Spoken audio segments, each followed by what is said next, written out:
Welcome to Cup of Joe's, the show that takes you inside the Feldetta Family Fantasy Football League. I'm your host, Joe, joined by my co-host, Joey, on the show that brings you twice the Joes, none of the Toms, and all of the laughs. Joey, how you doing this week, buddy?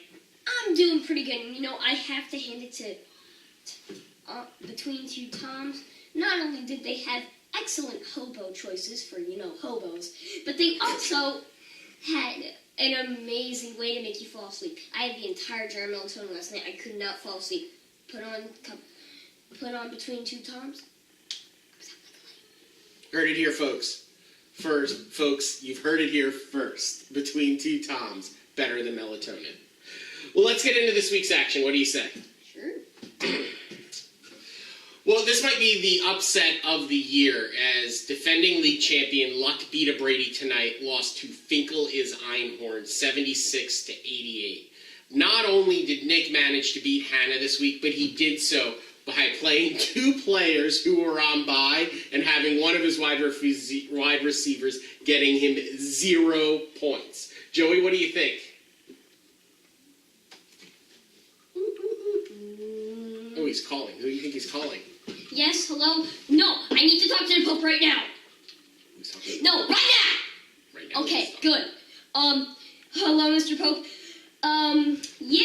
Nick beat Hannah Didn't think the Pope was a football fan. by 12 points. 12 points. 12 entire points. 12 entire points. Is this a sign of the apocalypse? The apocalypse. Okay, then. Ladies and gentlemen, boys and girls, this is the sign of the apocalypse. After this video, please build bomb shelters and get a lot of food. Well, the end of days is upon us, folks, but maybe that's partly due to the fact that Leonard Fournette had a really bad week for Hannah. What? Well, Leonard Fournette only got Hannah 4 points. Dak Prescott had a tough performance this week. Matthew talked about that on Between Two Toms last week, that maybe with the absence of Ezekiel Elliott on suspension, the diminished Dallas running game would yield would hurt Dak Prescott's performance. It seemed to this week, as he only scored 13 points, and normally Keenan Allen, who's good for double digits, only scored 5 points for her. You combine that with the fact that the injury to Devontae Freeman really gave Tevin Coleman a lot of chances in Atlanta. He scored 15 points. He had a big week. Tom Brady had a big week. Jimmy Graham had a big week. Adam Thielen had a big week. So Nick really got big performances from a lot of his guys, and managed to pull a win out over league champ. I must have been asleep for that part of Between Two Toms. I'm pretty sure that was a pretty early part as well, since I rewatched it. Almost fell asleep again. Like I said, amazing, but, All right, well, let's move on to our next matchup, which was my matchup this week between the Raccoon City Stars and the Punishers. Unfortunately, I had a 5-point lead going into... Why are you poking me? Because you lost. People who lost get poked. That is not a rule in our league. Oh, yes, it is. I had a 5-point lead going into Monday night. Unfortunately, I could not hold on to it, as Tom had Carolina tight end Ed Dixon, not former Los Angeles Ram Hall of Fame running back Eric Dickerson. 2 different players. That's just a little insight for the Between Two Tom show. Anyway, Ed Dixon caught a touchdown near the end of the second half, put Tom ahead, and really moved Tom to a 9-1 record. Silver lining for me, I did wrap up a playoff spot this week. So even though my team is 7-3, both me and Tom are going to the playoffs. So maybe I'll get a third crack at the Punishers this year to see if I can finally knock off my big brother. Who has the last name Dickerson and does not decide, you know what, I'm going to change that last name before it gets out of hand? Because I feel like that's just a ticking time bomb in the NFL. I think I should stop this bit before it gets out of hand. We don't want another soap incident. Let's move on. So this was probably the marquee matchup of the week. This was Tommy's South Park Cows going against Big Brother Ken's Kevin O'Shea's Cowboys. Tommy had a big lead going into Monday night, but couldn't hold on to it as Ken got a huge performance out of Cam Newton. And you double that with the fact that Ken also had Devin Funchess. Tommy simply couldn't hold on to the lead. It was way too many points for him to overcome, as Newton scored 35 points and Devin Funchess added another 21. Ken gets 56 points on Monday night. He evens up his record to 5-5, and he drops Tommy down to 3-7.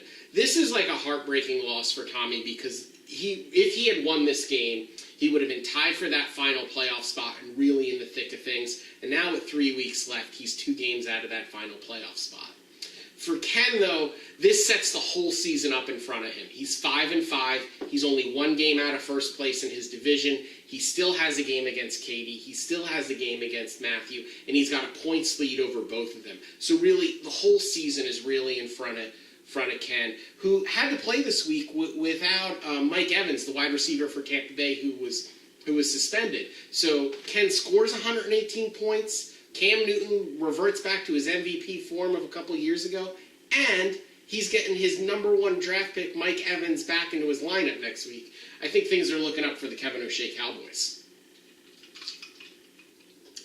I never knew it was this hard to kill a South Park cow. It's been through at this point, 4 or 5 teams, and it's just completely destroyed all of them. If you remember, I got destroyed by them.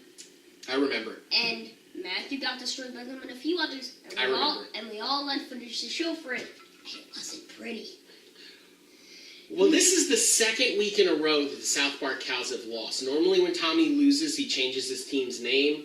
This is, he lost his first game as the Cows last week. This is his second loss as the Cows. Do you think he changes his name, or do you think he rides out the season as the South Park Cows? I think this is sort of a devil's curse. I'll give you a few games.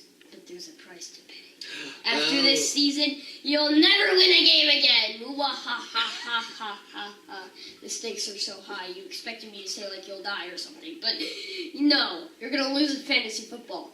Oh no, brace yourself. You think Tommy's got a little bit of the Joe Namath curse, right? He wins his championship and then can never win another one again. Almost like he made a deal to do that. All right, so moving on, the Matty Bears, not with their greatest performance of the year, but enough to beat Judy's Guardians of the Galaxy. She's not the Guardians of the Galaxy. She's still the reigning men with the Guardians of the Galaxy logo. This logo, Judy, not Judy quality. I'm telling you, change it to the Burger King, because he is the man who reigns supreme. Judy again started a tight end who was injured, so she got 0 points from that position. Matthew didn't really have a great week, but he got enough to get by. Russell Wilson scored close to 20 points for him, really seemed to carry his team. Matthew's team really has a bright future ahead of it, too, as he's getting Jay Ajayi back into his lineup next week, now running with Philadelphia. I think he's really going to do some nice things. So, nice win for Matthew. He holds on to first place and holds on to that first-round bye. Judy, with this loss, really, I think, puts it maybe one of the final nails in her playoff streak coffin. She's really, I think, at this point, just playing out the string. Yeah, well, bad logos will do that to you. And also... You blame the logo? Always blame something that has nothing to do with football, so you don't have to study up at football whatsoever, so you can be lazy and somehow be the best character in the entire show. Until the second season, where since you haven't learned anything since the first season, you're the worst character in the show, and then you get killed off. Wow. Can't wait for next season. Might want to find a replacement. Anyways, on maybe less depressing notes. You think you're the best character on the show? Well, no. Hurts my feelings. I mean, also on kind of kind of a stupid note, whoever gets just a normal point squared, it's always 62 point something or 81 point something. It's never just 81, 62. I don't know. I scored a flat 81. That's pretty cool. Yeah. And so not only have you won, you get points for getting a good point value, and you get points for getting a scorer. All right, let's move along to our final matchup of the week. This was Katie's Killer Kittens. They put up 86.4 points against your Captain and the Kids, putting up 69.7. You had some disappointing performances. It hasn't been a great year for you, Joey, but I give you credit. You put an honest lineup in a week in and week out basis. Even though you're probably not going to make the playoffs this year, you make your competitors earn their victories. You always field a full lineup, and I give you a lot of credit for that.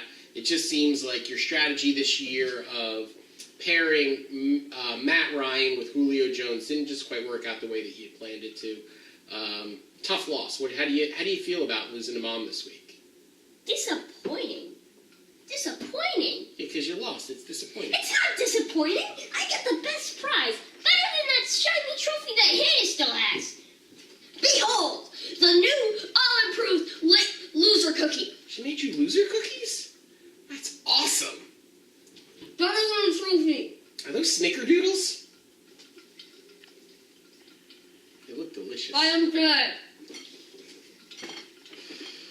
Yeah, I was eating those snickerdoodles. Those are actually oatmeal cookies. Then why do I smell cinnamon? Anyway, the gang over at Between Two Toms was 12 and... No, that's incorrect. They weren't 12 and 4 in their picks. They were 12 and 8 in their picks. 4 games over 500. Pretty good week picking games they had. 12 of them right, 8 of them wrong. Ignore the 12 and 4. Hold on a minute. It's 12 and 8. I'm going to fix it. Oh, you can fix it? Oh, you can fix it.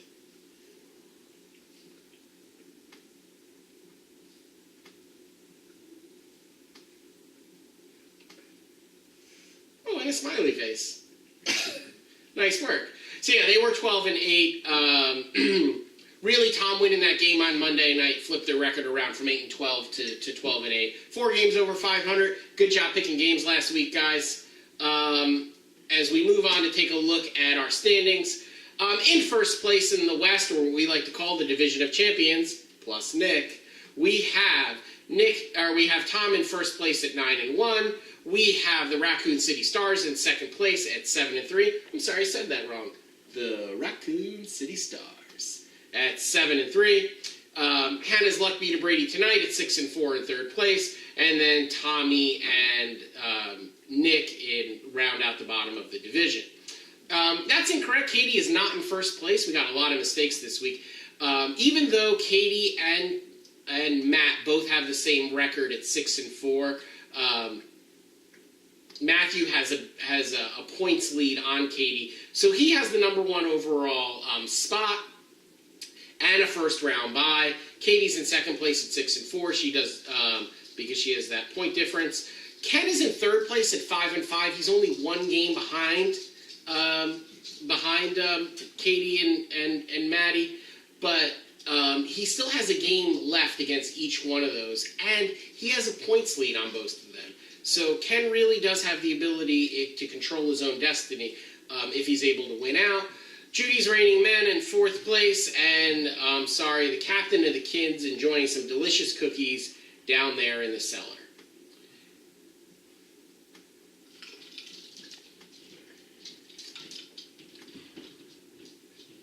Yum. Yum. Yum indeed. Yum. So, Yum. Oatmeal cookies. they're snickerdoodles. You just don't want me to eat them. Well, that's partially true. Playoff standings as they are right now. First round byes go to the Punishers and to the Matty Bears. Raccoon City Stars hold on to playoffs position number 3. Luck Be to Brady tonight in 4th. Katie's Killer Kittens in 5. And the final playoff spot with a 2-game lead over everyone else for that final spot is Kevin O'Shea's Cowboys. It's time for a new segment on our show this week as we interview a fellow owner of the FFFFL. And this week we are interviewing Ken Feldetta, who won this week's marquee matchup by beating the South Park Cows, taking a 2-game lead for that final playoff spot, and really controlling his own fate to win the division and get a first-round bye. Ken, how you doing? I'm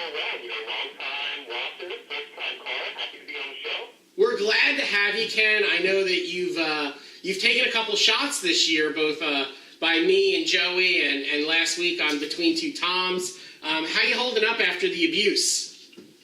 I'm holding up okay. I think I'm happy with the direction my team is going.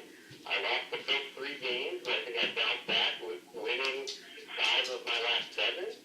So I think I'm in a good place right now. If anyone can handle the criticism, it's me, and I'm on the way up. I think we agree with you that your team is on the way up. You got off to that slow start. You got a huge week out of Cam Newton the other day, and your team really has been on a hot streak. Are you satisfied with Cam Newton at quarterback right now? Do you feel like, going into the playoffs, he's a guy who can carry your team? Well, I feel like people are really skeptical early on that, what's he going to be the Cam Newton that people remember and, all those great fantasy weeks he's had in the past?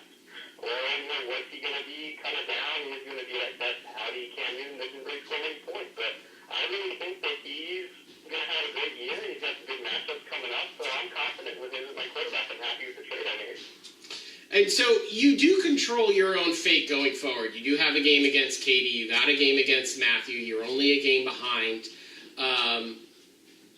What's your level of confidence thinking that you can close out this season with 3 wins and maybe get a first-round bye? Well, I'm really happy. Early in the year, I played Matthew and I lost. I played Joey and I lost. So it's going to be a good chance at redemption, and definitely plenty on the line.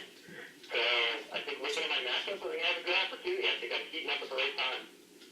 Now, for the question that everyone in the room is asking, does your profile picture look even a little bit like Billy Mays?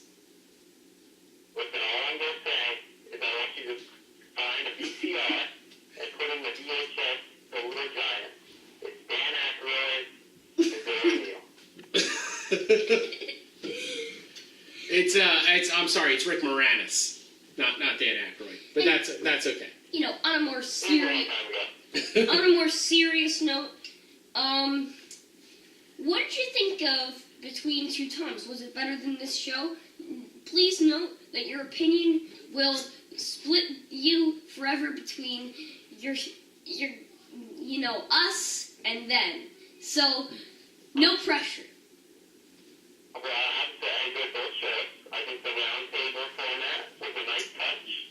I think that it was definitely, maybe a once every now and then occurrence. But I tune in to Cup of Joe's every week. So that's my show. All right, well. We did it. We won over the heart of one person. That means we are better than everyone else. Well, Ken, I'll just close out on this. The trophy went to New Orleans to Louisiana for the first time this year, and it looks like both you and Hannah are going to make the playoffs. So, being a third of the teams in the playoffs are from the great state of Louisiana, what's your confidence that the trophy's going to stay there? All I'm going to say is I want my name on it. I want it to be in my house. But if it's not going to have my name on it, I hope we forget it in New Jersey. All right. Well, Ken, thanks for joining us this week. I wish you luck in the future, and I hope things keep going, and I hope Cam Newton keeps putting up 35 points for you. I appreciate it. Thanks for having me. All right, thanks. Take care, Ken. All right, take care. Bye. There you have it, folks. Ken Feldetta, owner of the Kevin O'Shea's Cowboys, co-commissioner of the league, one of the original 8 teams in the league, and a very savvy fantasy player. Just goes to show you, you can start off 0-3, but if you're active in how you're working waiver wires and picking players up, there's always a chance that you can rebound on your season. I think Ken is proven that right now. Unless you pick Matt Ryan and Julio Jones together and then expect them to be good. Yeah, of course, unless that happens. So let's take a look at our pick'ems. Joey, you're 26-14 on the season. I do some quick math in my head. 6 and 6, 12. 12 games over 500. Whoa! I mean, that's just impressive. Whoa. I'm 21-19, only 2 games over 500. But maybe I can do better this week. Let's pick some games. What do you say? Sure, why not? First game this week is my team, the Raccoon City Stars, against Hannah's Luck Vita Brady tonight. Hannah's 6-4. I'm 7-3. We're playing each other. What do you think? I think after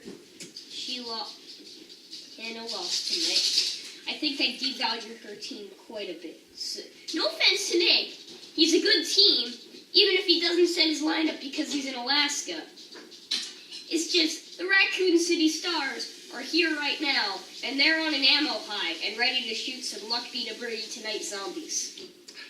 Well, I appreciate the confidence that you have in me and picking me, and I think that I just not feeling as confident as you. I thought you were the egotistical one. I thought I was the egotistical one too, and after I picked up Juju Schuster-Smith, playing for the Raccoon City Stars now, to fill in my flex position, I feel more confident about my team.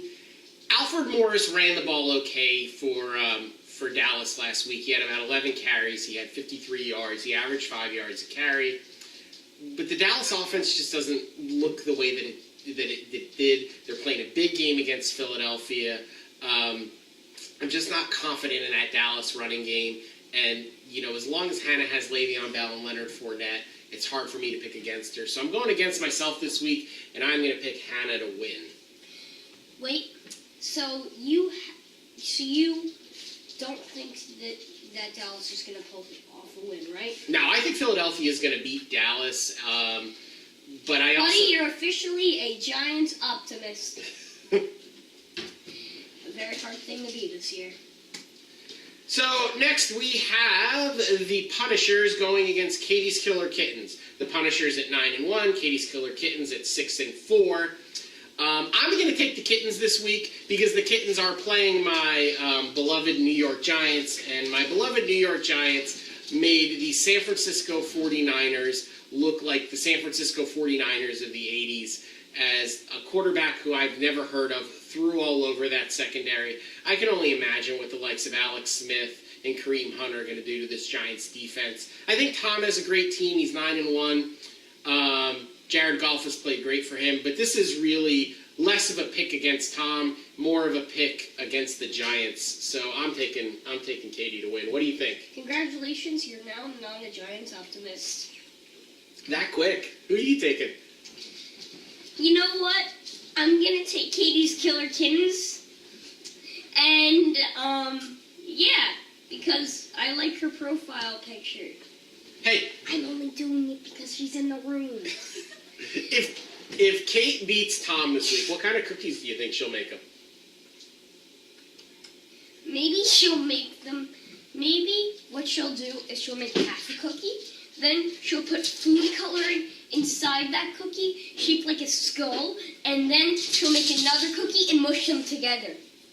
I think she'll make chocolate chip. All right, our next game is the 3-7 Pickles Einhorn against the 3-7 South Park Cows, unless they change their name. I'm going to take the South Park Cows in this game. The South Park Cows put up 95 points last week. Normally, that would have beaten most of the teams in the league. It just so happened that Ken had a huge week, scored 118 points. Nick needs to have huge numbers from guys like Tom Brady and Tevin Coleman in order to win on a week-in and week-out basis. I just think Tommy has a better team. I think he had a bad loss this week, but I think Tommy's going to beat Nick this week. What do you think? Tom Brady, Tom Brady, Tom Brady. That's all we really talk about with Nick, and that's right, because that's really a good player on his team right now.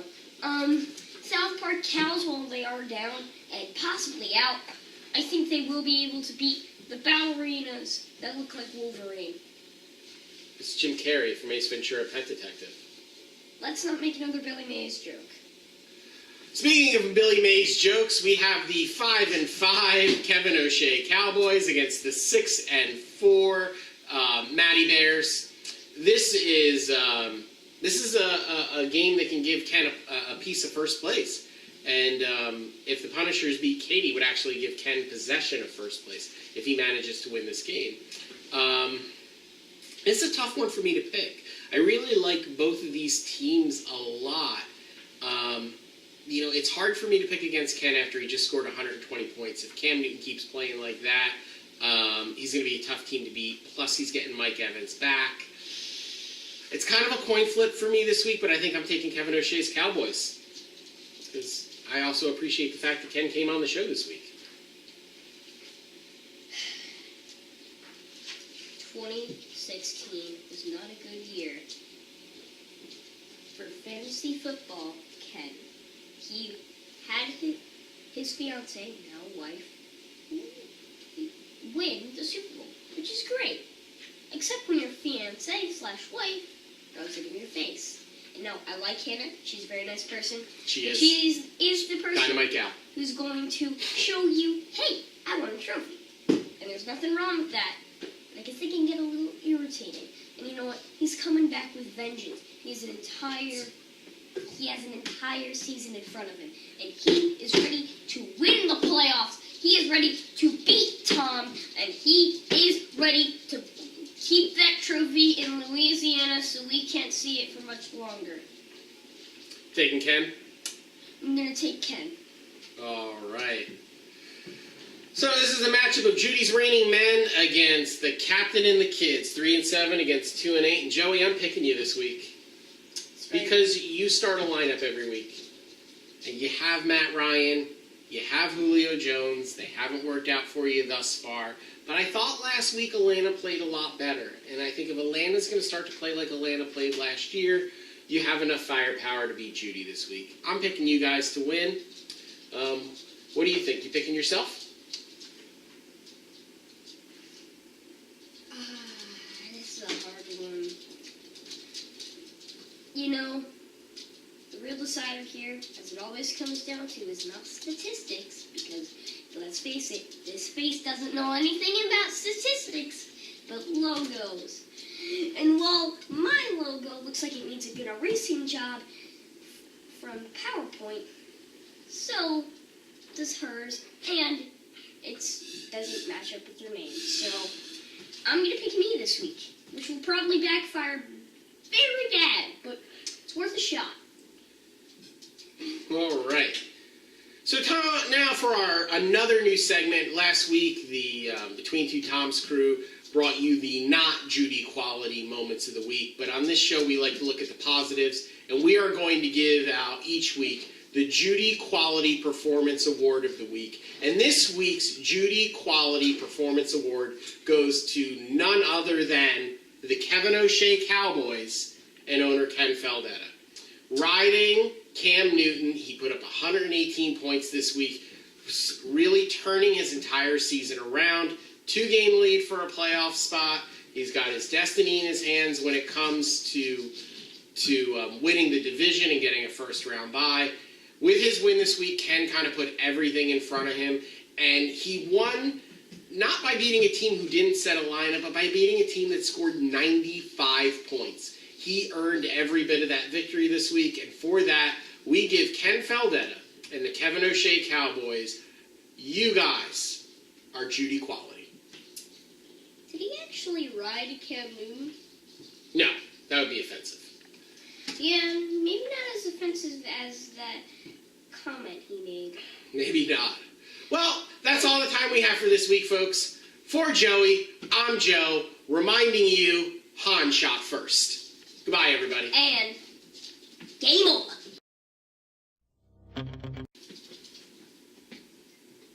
What are you still doing here? Why haven't you left? Go home. I mean, you're probably in your home watching this, but just that's my point. Close out the video. There's nothing else after this. We completely canceled the OT with Tony because he just said the same thing over and over. Nothing. I know you can't read the screen, but it says there's nothing here, which further emphasizes my point. There's nothing here. Leave. Go. Bye-bye. See you later. Bye. Bye. Leave. No. Leave. Why won't you leave? Why aren't you leaving? Please leave.